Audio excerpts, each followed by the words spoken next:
début au cinéma. André Lemieux. Ça joue un rôle dans l'histoire, vous allez voir. Vous allez voir.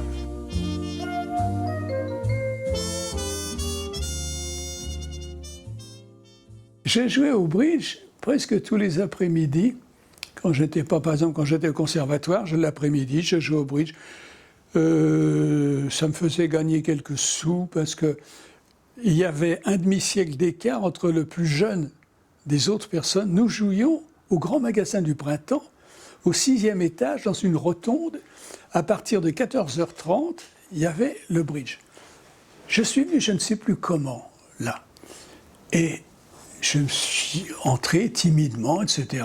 Oui, j'ai commencé à faire le 4e. Et puis, il y avait parmi les personnes avec qui nous jouions une dame que les autres n'aimaient pas comme partenaire. Elle était affligée d'une paralysie du larynx. Comme vous savez qu'au bridge, il faut faire des annonces, ça posait des problèmes. Alors, il ne se battait pas pour jouer avec elle, il prétendait que, si bien que moi, qui arrivais vraiment le dernier, j'ai souvent eu cette dame comme partenaire et évidemment, il y avait des quiproquos comme ça. Alors on disait qu'est-ce qu'elle contre ou elle dit non, elle dit cœur. Ah non, vous contrez, on vous dit cœur. Mais on ne comprend pas, elle contre ou elle dit cœur, elle dit alors.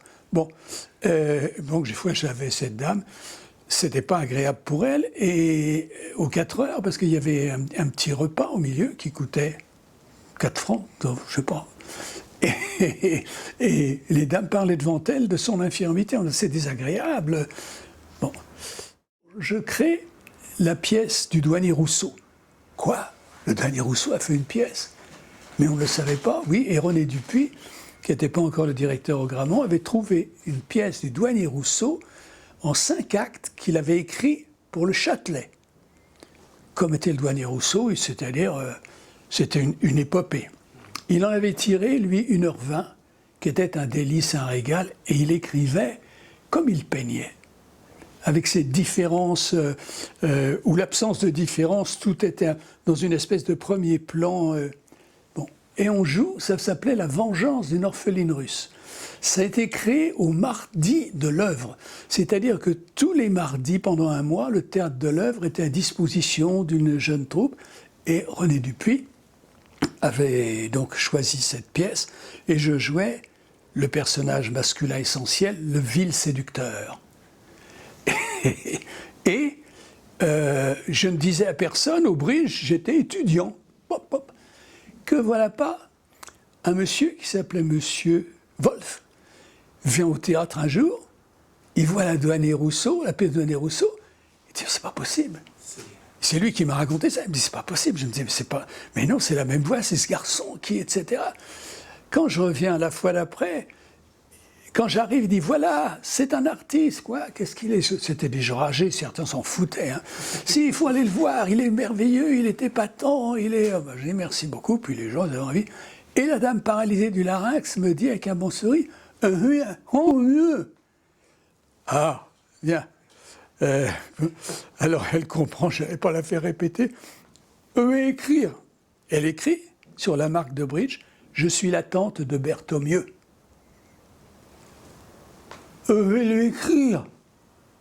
3 jours après, je ne vous mens pas, 3 jours après, j'ai un coup de téléphone. Berthomieux, ici André, est-ce que je pourrais parler à Louvel? Oui, c'est moi, monsieur Berthomieux. Ah, vous êtes un jeune homme bien élevé. Moi, oui, ça me fait plaisir, mais pourquoi dites-vous ça? Parce que vous jouez avec ma tante au bridge au printemps. Oui. Alors moi, je vous appelle, est-ce que vous voudriez jouer dans mon prochain film? Saisi. Parce que je dis. Berthomieux, c'était quand même un grand réalisateur. Absolument, absolument. Mais je lui dis, mais oui, bien sûr, avec plaisir, etc. Et voilà comment j'ai tourné ce film. Grâce à la tata d'André Berthomieux. Grâce à la tante de Berthomieux et à ma bonne éducation, bien entendu. Et c'est comme ça que j'ai commencé.